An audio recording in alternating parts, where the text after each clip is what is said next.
बॉलीवुड और अंडरवर्ल्ड का कनेक्शन एक जमाने में एक सिक्के के दो पहलू की तरह रहा है। ये वो वक्त था जब बॉलीवुड पर अंडरवर्ल्ड का कब्जा था। किस फिल्म में कौन हीरो होगा, कौन हीरोइन होगी और कौन सी फिल्म बनेगी, ये सब कुछ अंडरवर्ल्ड ही तय करता था।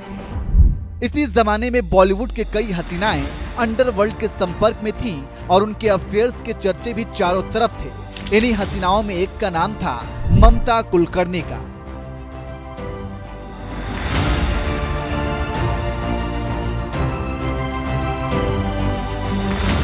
ममता कुलकर्णी ने फिल्म तिरंगा से हिंदी सिनेमा में कदम रखा। उसके बाद किसी को आशिक तो किसी को आवारा बनाया, तो वहीं फिल्म वक्त हमारा है में काम करके वक्त को ही अपना बना लिया और फिर क्रांतिवीर में ऐसी क्रांतिकारी बनी कि हिंदी सिनेमा में सबके दिलों पर राज करने लगी। इन्होंने सिर्फ दर्शकों के दिलों पर ही राज नहीं किया, बल्कि अंडरवर्ल्ड का दिल भी ममता कुलकर्णी के लिए धड़कता था। इस वीडियो में हम आपको बताएंगे कि आखिर अंडरवर्ल्ड में वो कौन था जिसका दिल बॉलीवुड की खूबसूरत बला ममता कुलकर्णी पर आ गया था, जिसने अंडरवर्ल्ड के बेताज बादशाह दाऊद इब्राहिम से भी पंगा ले लिया था। ममता कुलकर्णी पर ये डॉन इतना फिदा था कि कुछ भी करने से नहीं डरता था। और इस डॉन के प्यार का आखिर में अंजाम क्या हुआ, ये तमाम बातें हम आपको इसी वीडियो में बताएंगे, इसलिए इसे अंत तक जरूर देखिएगा। तो चलिए शुरू करते हैं।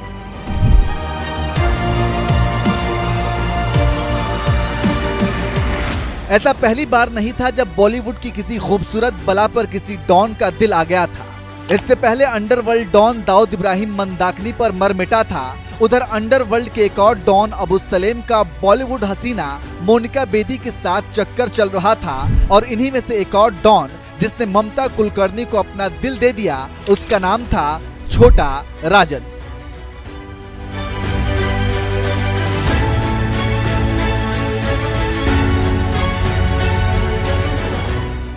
इससे पहले कि हम छोटा राजन और ममता कुलकर्णी की लव स्टोरी के बारे में बताएं, उससे पहले चलिए आपको बता देते हैं कि ममता कुलकर्णी को 90 के दशक में सबसे हॉट हीरोइन का तमगा कैसे मिला था और वे देखते ही देखते हिंदी सिनेमा में कैसे राज करने लगी थी। सबसे पहले तो साल 1991 में आई फिल्म मेरा दिल तेरे लिए में ममता कुलकर्णी ने काम किया था। इसके बाद उस जमाने के दिग्गज कलाकार राजकुमार के साथ साल 1993 में आई फिल्म तिरंगा में ममता कुलकर्णी को काम करने का मौका मिला। हालांकि ममता का किरदार काफी छोटा था, लेकिन ये फिल्म सुपर हिट रही थी और ममता कुलकर्णी के काम को पसंद किया गया था। उसके बाद ममता कुलकर्णी के पास फिल्मों की लाइन लग गई थी। आशिक आवारा, वक्त हमारा है, क्रांतिवीर, करण अर्जुन, सबसे बड़ा खिलाड़ी, आंदोलन, बाजी, चाइना गेट, छुपा रुस्तम के अलावा कई फिल्मों में ममता कुलकर्णी ने अभिनय किया। उनके करियर में एक वक्त ऐसा भी आया कि उन्हें बॉलीवुड का रिजेक्शन क्वीन कहा जाने लगा।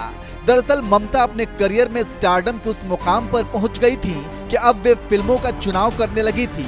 उन्हें जो स्क्रिप्ट अच्छी लगती थी तभी वे साइन करती थी और जो अच्छी नहीं लगती उसे रिजेक्ट कर देती थी। इसलिए उन्हें रिजेक्शन क्वीन कहा जाने लगा था।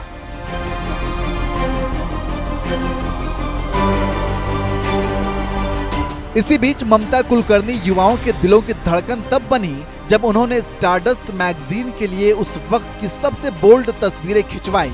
उस जमाने में किसी अभिनेत्री के लिए ऐसा करना बहुत बड़ी बात थी, लेकिन ममता कुलकर्णी ने पूरी तरह से टॉपलेस होकर फोटोशूट कराई थी, जिसके बाद पूरी इंडस्ट्री में उनकी ही चर्चा होने लगी थी। नतीजा ये हुआ कि 20 रुपए की मैगजीन 100 रुपए में बिकने लग गई।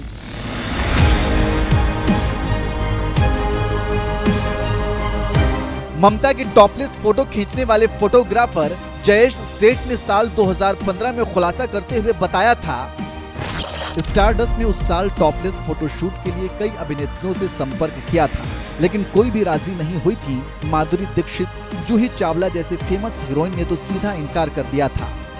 ममता कुलकर्णी ने उस वक्त बॉलीवुड में नया नया कदम रखा था और वो पांव जमाने की कोशिश कर रही थी। उनको जब स्टारडस्ट का ऑफर मिला तो पहले वो काफी खुश हुई, लेकिन जब उन्हें बताया गया कि ये फोटोशूट टॉपलेस होनी है तो वे नर्वस हो गई। उन्होंने फिर ये कहते हुए थोड़ा वक्त मांगा कि अगर उनकी तस्वीर हिट हुई तब तो ठीक, वरना वो घर और इंडस्ट्री दोनों से ही निकाली जा सकती हैं।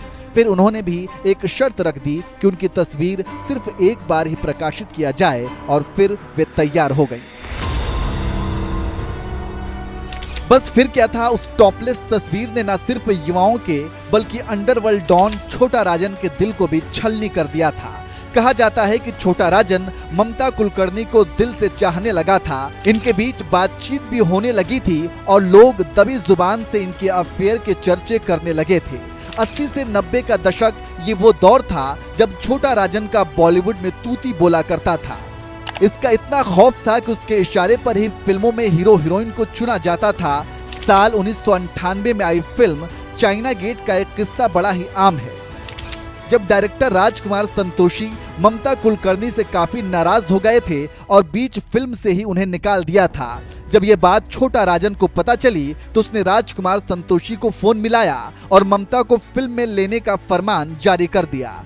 वहीं संतोष की हिम्मत नहीं थी वो छोटा राजन की बात को टाल देते, इसलिए उन्होंने ममता को दोबारा फिल्म में ले लिया और इस तरह से ममता कुलकर्णी ने उस फिल्म को पूरा किया। हालांकि ममता और छोटा राजन के बीच प्रेम प्रसंग कभी सार्वजनिक तौर पर सामने नहीं आया, लेकिन दोनों के बीच रिश्ते को लेकर खूब बातें भी होती रहीं। खैर, छोटा राजन के ऊपर 70 से भी ज्यादा मुकदमे दर्ज थे, जिसमें स्मगलिंग, मर्डर, अपहरण, फिरौती जैसे संगीन आरोपों में मकोका, पोटा और आर्म्स एक्ट जैसी कई धाराएं लगी हुई थी।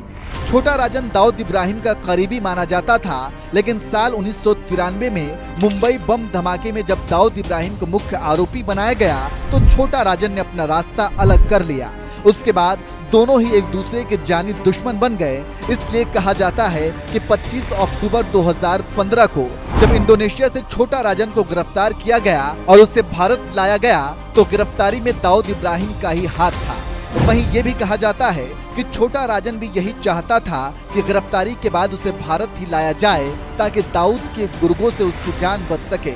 बहरहाल, छोटा राजन से दूरी के बाद ममता कुलकर्णी की जिंदगी में एक और शख्स आया और कहा जाता है कि ये शख्स कोई और नहीं बल्कि छोटा राजन का बेहद खास आदमी था, जिसका नाम था विजयगिरी आनंदगिरी गोस्वामी उर्फ विक्की।